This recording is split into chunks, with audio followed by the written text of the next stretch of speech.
സുഗമോദേവി സീരിയലിൻ്റെ പുതിയൊരു എപ്പിസോഡിൻ്റെ പ്രമോ വിശേഷങ്ങളിലേക്ക് എല്ലാവർക്കും സ്വാഗതം.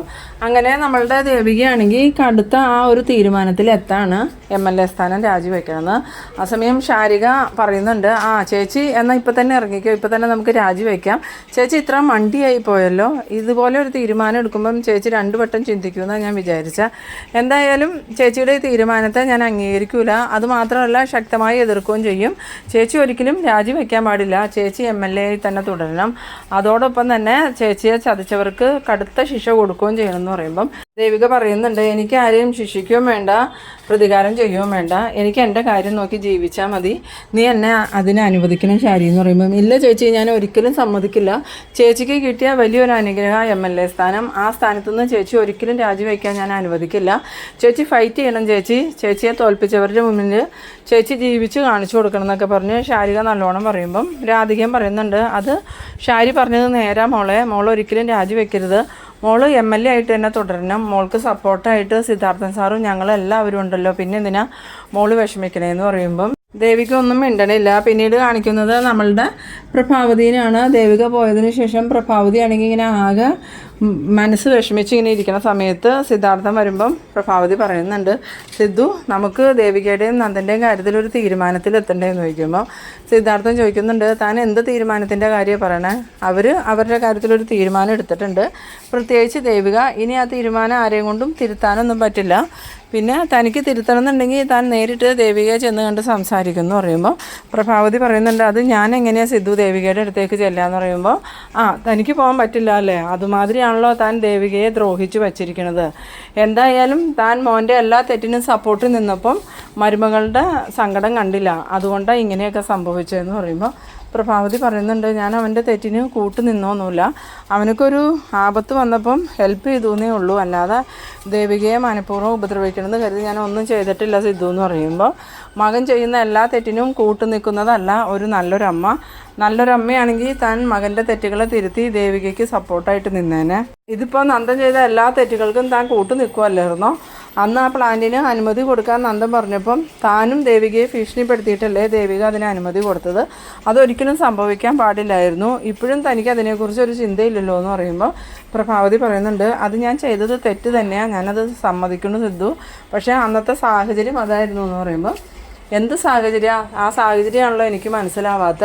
നിങ്ങളെപ്പോഴും പറയുന്നുണ്ട് അങ്ങനെ സംഭവിച്ചു പോയിന്ന്, പക്ഷേ അതിൻ്റെ സാഹചര്യം മാത്രം നിങ്ങൾ എന്നോട് വ്യക്തമാക്കണില്ല. എന്തൊക്കെയോ കാര്യങ്ങൾ നീയും നന്ദനും ചേർന്ന് മറച്ചു വയ്ക്കുന്നുണ്ട്, അതാദ്യം തുറന്നു പറ, എന്നിട്ട് നമുക്കിതിലൊരു തീരുമാനം ഉണ്ടാക്കാം. എന്തായാലും നന്ദൻ്റെ കാര്യവും പറഞ്ഞുകൊണ്ട് ഞാൻ ദേവികയുടെ അടുത്തേക്ക് പോകില്ല എന്ന്. പിന്നീട് കാണിക്കുന്നത് നമ്മളുടെ മിനിസ്റ്ററാണെങ്കിൽ ഈ സിദ്ധാർത്ഥൻ മിനിസ്റ്ററോട് പറഞ്ഞ കാര്യങ്ങളൊക്കെ ഇങ്ങനെ ആലോചിക്കുന്നുണ്ട്. ദേവികയുമായിട്ട് നേരിട്ട് സംസാരിച്ച് എല്ലാത്തിനും ഒരു തീരുമാനം ഉണ്ടാക്കണം, ഇല്ലെങ്കിൽ ദേവിക പത്രസമ്മേളനം നടത്തി എൻ്റെ കാര്യമൊക്കെ പറഞ്ഞാൽ പിന്നെ ഒരിക്കലും എനിക്കൊരു മന്ത്രി MLA ഒന്നും ആവാൻ പറ്റില്ല. എത്രയും പെട്ടെന്ന് ദേവികയെ കയ്യിലെടുക്കണം, ഇല്ലെങ്കിൽ പ്രശ്നമാവും. ദേവിക ഞാൻ വിചാരിച്ചതുപോലെയുള്ള ഒരാളല്ല. സിദ്ധാർത്ഥൻ പറഞ്ഞത് വെച്ച് നോക്കുമ്പം ദേവിക ഇപ്പോൾ സിദ്ധാർത്ഥൻ്റെ വീട്ടിൽ നിന്നും ബന്ധമൊക്കെ ഉപേക്ഷിച്ച് പോയ മട്ട. അതുകൊണ്ട് തന്നെ ഇനിയിപ്പോൾ സിദ്ധാർത്ഥൻ പറഞ്ഞാൽ ദേവിക അനുസരിച്ചോളണമെന്നുമില്ല.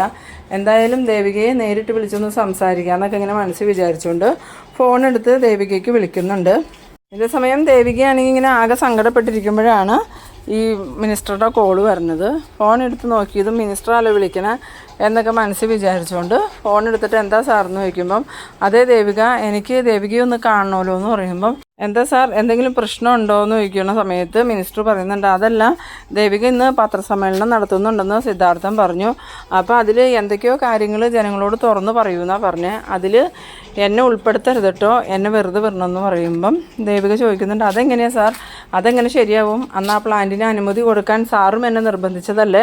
നിർബന്ധിക്കുക മാത്രമല്ല ഒരു പരിധി വരെയും സാറിൻ്റെ സംസാരം ഭീഷണി പോലെയായിരുന്നു, അതൊക്കെ ജനങ്ങൾ അറിയണ്ടേ, സാറിനെയൊക്കെ വിശ്വസിച്ചല്ലേ അവർ വോട്ട് ചെയ്യണേന്ന് ചോദിക്കുമ്പോൾ ദേവിക, ഞാനന്ന് ദേവികയോട് അങ്ങനെ പറഞ്ഞെങ്കിലും പിന്നീട് ദേവിക മനസാലയല്ലേ അതിന് അനുമതി കൊടുത്തത്, പിന്നീട് ഞാൻ നിർബന്ധിച്ചില്ലല്ലോ, അപ്പോൾ തെറ്റ് എൻ്റെ ഭാഗത്തല്ലല്ലോ ദേവികയുടെ ഭാഗത്തല്ലേ എന്ന് ചോദിക്കുമ്പോൾ ഞാൻ എൻ്റെ തെറ്റും സമ്മതിക്കാൻ വേണ്ടിയിട്ടാണ് സാറേ പത്രസമ്മേളനം നടത്തണേ, അല്ലാതെ മറ്റുള്ളവരെ കുറ്റക്കാരനാക്കാനല്ല.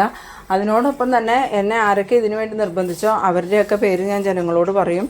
ആ സമയത്ത് മിനിസ്റ്റർ അങ്ങ് ആകെ വല്ലാതാവുന്നുണ്ട്. മിനിസ്റ്റർ പറയുന്നുണ്ട്, ദേവിക ചതിക്കരുത്, ദേവികയെ ഞാൻ എൻ്റെ സ്വന്തം മകളെ പോലെ കണ്ടതെന്ന് പറയുമ്പം ദേവിക ചോദിക്കുന്നുണ്ട്, അങ്ങനെയല്ലല്ലോ സാറ് ഞാൻ അന്ന് സാറിൻ്റെ ഓഫീസിൽ വന്നപ്പോൾ പറഞ്ഞത്, ഇനി ഒരിക്കൽ പോലും എന്നെ മത്സരിക്കാൻ സമ്മതിക്കൂല, MLA ആക്കൂല, MLA സ്ഥാനത്ത് നിന്ന് ഇറക്കൂന്നൊക്കെയല്ലേ പറഞ്ഞ, ഇപ്പം ആ ഭീഷണിയൊന്നും ഇല്ല സാറേ എന്ന് ചോദിക്കുമ്പോൾ ദേവിക എനിക്കൊരു തെറ്റ് പറ്റിപ്പോയി, എന്തായാലും എൻ്റെ മോളുടെ സ്ഥാനത്താണ് ഞാൻ നിന്നെ കാണണേ, എന്നോട് പൊറുക്കണം, ആവശ്യമില്ലാത്ത പ്രശ്നങ്ങളിലേക്ക് എന്നെ വലിച്ചിടരുതെന്ന്.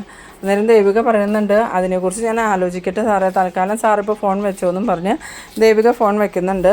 പിന്നീട് കാണിക്കുന്നത് നമ്മളുടെ ശാരികേനെയാണ്. ശാരികയാണെങ്കിൽ കെവിന് വിളിക്കുന്നുണ്ട്.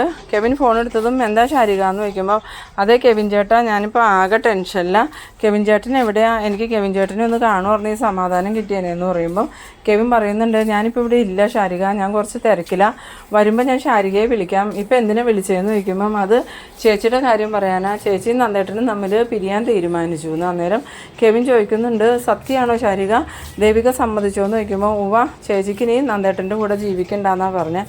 അതിന് നന്ദൻ സമ്മതിക്കുമെന്ന് ചോദിക്കുമ്പം നന്ദേട്ടൻ സമ്മതിക്കാതെ വേറെ മാർഗ്ഗമൊന്നുമില്ല, നന്ദേട്ടനും ഇസബല്ലയും തമ്മിലുള്ള ബന്ധം ചേച്ചി നേരിട്ട് കണ്ടുപിടിച്ചതല്ലേ, അതുകൊണ്ട് തന്നെ ഇനി നന്ദേട്ടൻ്റെ കൂടെ ചേച്ചി ജീവിക്കുമൊന്നുമില്ല, എത്രയും പെട്ടെന്ന് ഡൈവോഴ്സ് വേണമെന്നാണ് ചേച്ചി പറയണമെന്ന്.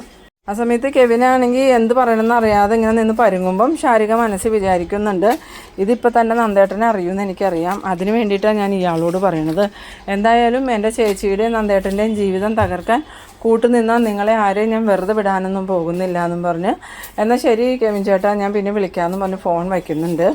പിന്നീട് നമ്മളുടെ കെവിനാണെങ്കിൽ ശാരിക ഫോൺ വെച്ചതും ഫോണെടുത്ത് DYSPക്ക് വിളിക്കുന്നുണ്ട്. കുരുവിള ഫോൺ എടുത്തതും എന്താ കെവിൻ പറയുന്നു പറയുമ്പോൾ, അതേ സാറേ ഒരു പ്രശ്നമുണ്ട്, ദേവികയും നന്ദനും തമ്മിലുള്ള ബന്ധം അവസാനിപ്പിക്കാൻ പോവാന്നാണ് പറഞ്ഞത്, അത് ആരാ പറഞ്ഞതെന്ന് ചോദിക്കുമ്പോൾ അതൊക്കെ ഞാൻ അറിഞ്ഞു, ദേവിക നന്ദനെ ഡൈവോഴ്സ് ചെയ്യാൻ തീരുമാനിച്ചു എന്ന്. അത് കേട്ടതും ഈ കുരുവിള പറയുന്നുണ്ട്, കാര്യങ്ങൾ നമ്മൾ ഉദ്ദേശിച്ചതിൻ്റെ അപ്പുറത്തേക്ക് പോയല്ലോ കെവിൻ, ഇനി നമ്മൾ എന്ത് ചെയ്യും, ദേവികേനെയും നന്ദനെയും കണ്ടുകൊണ്ട് നമ്മൾ ഒരുപാട് കാര്യങ്ങൾ പ്ലാൻ ചെയ്തിട്ടുണ്ടായിരുന്നു, ഇനിയിപ്പോൾ നമ്മളുടെ പ്ലാനൊന്നും നടക്കൂലല്ലോ എന്ന് പറയുമ്പോൾ കെവിൻ പറയുന്നുണ്ട്, അതെല്ലാം ഈ ബെല്ല കാരണം, ബെല്ല ആ ഒരു പ്രവൃത്തി ചെയ്തില്ലായിരുന്നെങ്കിൽ ദേവികയും നന്ദനും ഒരുമിച്ച് തന്നെ ജീവിച്ചേനെ, അങ്ങനെയാണെങ്കിൽ നമുക്ക് നന്ദനം വെച്ച് പല കാര്യങ്ങളും നേടിയെടുക്കാൻ പറ്റുമായിരുന്നു, ഇതിപ്പോൾ ഇനി ഒന്നും നടക്കില്ല, ഇനിയിപ്പോൾ നമ്മൾ നന്ദനെ എന്ത് പറഞ്ഞ് ഭീഷണിപ്പെടുത്തിയിട്ടും കാര്യമില്ല, ദേവിക നന്ദനെ വേണ്ടാന്ന് വെച്ച് തന്നെ പോയേക്കണേന്ന്. അത് കേട്ടതും കുരുവിള പറയുന്നുണ്ട്, ഇനിയിപ്പോൾ നമ്മൾ എന്ത് ചെയ്യും, ഇനി നന്ദനെയും ദേവികേനെയും ഒന്നിപ്പിക്കാനും പറ്റില്ലല്ലോ എന്ന് പറയുമ്പോൾ കെവിൻ പറയുന്നുണ്ട്, ഇതിനെല്ലാം കാരണക്കാരി ബെല്ലയുടെ എടുത്തു ചേട്ടാ, ഞാൻ ബെല്ലയോട് പല പ്രാവശ്യം പറഞ്ഞതാ ആവശ്യമില്ലാത്ത ചിന്തകളും കൊണ്ട് നടക്കണ്ടാന്ന്, അപ്പോൾ അവൾക്ക് നന്ദനെ തന്നെ വേണമെന്നുള്ള വാശിയായിരുന്നു. അന്നേരം DYSP പറയുന്നുണ്ട്, എന്തായാലും ഞാൻ അവളെ ഒന്ന് കാണട്ടെ എന്നും പറഞ്ഞ് അയാൾ ഫോൺ വയ്ക്കുന്നുണ്ട്.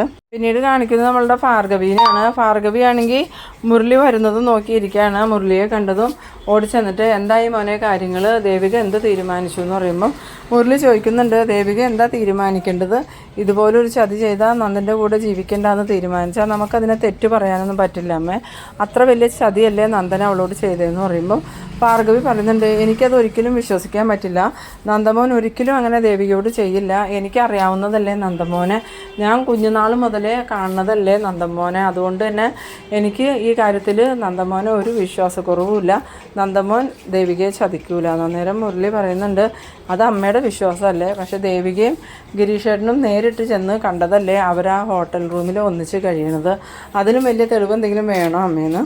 അന്നേരം ഭാർഗവി പറയുന്നുണ്ട്, ഇതൊക്കെ എൻ്റെ പ്രഭക്കുഞ്ഞ് എങ്ങനെ താങ്ങുന്ന.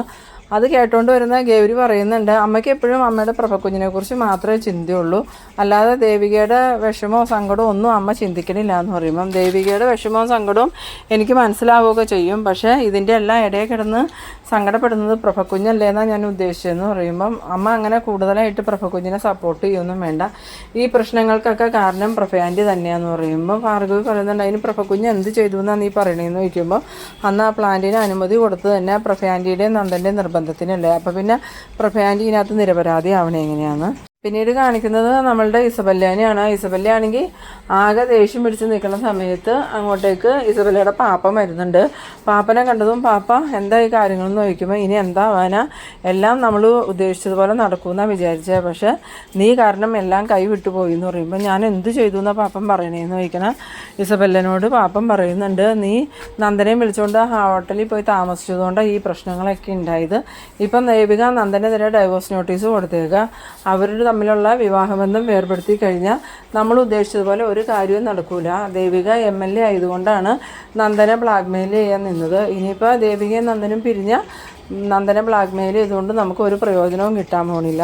അതിന് കാരണക്കാരി നീയാ. അതുമാത്രമല്ല കെവിനും നിന്നോട് ഇതിൽ ഇഷ്ടക്കുറവുണ്ടെന്ന് അന്നേരം ഇസബെല്ല പറയുന്നുണ്ട്, ആർക്ക് ഇഷ്ടക്കുറവുണ്ടായാലും കുഴപ്പമില്ല, എനിക്ക് വേറെ ഒന്നും കിട്ടിയില്ലെങ്കിലും കുഴപ്പമില്ല, ദേവികയെ ഈ നന്ദൻ്റെ ജീവിതത്തിൽ നിന്നും മാറ്റണമെന്ന് മാത്രമേ എനിക്ക് ആഗ്രഹം ഉണ്ടായുള്ളൂ. ഇനി നന്ദൻ്റെ ജീവിതത്തിൽ ദേവിക വേണ്ട, ഇനി നന്ദൻ എനിക്കുള്ളതാ, ഞാൻ നന്ദൻ്റെ ഒപ്പം ജീവിക്കും എന്ന് പറയുമ്പം കുരുവിള ചോദിക്കുന്നുണ്ട്, നീ എന്തൊക്കെ മണ്ടത്തര ബില്ലായി പറയണത്, അതൊരിക്കലും നടക്കണ കാര്യമല്ല. ഒന്നാമത്തെ കാര്യം, നന്ദൻ നിന്നെ ആ ഒരു കണ്ണിലൂടെ കാണുന്നില്ല, അവനക്ക് അവൻ്റെ ഭാര്യ എന്ന് പറഞ്ഞാൽ ഇപ്പോഴും ജീവന, അങ്ങനെയുള്ള ഒരാളുടെ ജീവിതത്തിലേക്ക് നീ കയറി ചെല്ലുക എന്ന് പറഞ്ഞാൽ അതൊരിക്കലും നടക്കണ കാര്യമില്ല എന്ന് പറയുമ്പം ഇസബെല്ലയാണെങ്കിൽ സമനില തെറ്റിയവരെ പോലെ ഇങ്ങനെ കിടന്ന് പുലമ്പുന്നുണ്ട്.